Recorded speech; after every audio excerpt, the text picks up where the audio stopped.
Guys, CH ম্যাচের বিপরীত টিমে যদি একটা মেয়ে পড়ে তখন আপনাদের ফিলটা কেমন হয়?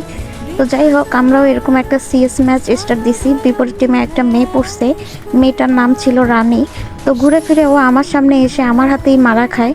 তো মারা খাওয়ার পরে ওর ফিলটা কেমন আমার জানার খুব ইচ্ছা, যে ও একটা মেয়ে হয়ে আরেকটা মেয়ের হাতে মারা খাইতেছে, ওর কেমন লাগতেছে আমার একটু জানার খুব আগ্রহ। তো যাই হোক, এভাবে 2টা রাউন্ড ও আমার হাতেই মরে। তো 3 নাম্বার রাউন্ডে এসে ও আমার সামনে আবার পড়ে।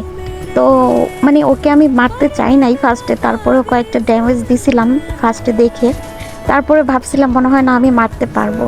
তারপরে যাই হোক, আমি নিচে নামে গেছি, ওরে মারার জন্যই নামছি। তো দেখি না আমি ওরে নক করতে পারছি। পরে প্যাক করলাম, প্যাক করে ওরে আমি ইমোট মারলাম। আর বিশ্বাস করবেন, আমি ইমোটটা ওকে ভালোবেসেই মারছিলাম, বারবার মারতেছিলাম, ওর সাথে টিম আপ করতেছিলাম যেন ও পরের বার আমার সাথে টিম আপ করে বা আমারও ইমোট মারে।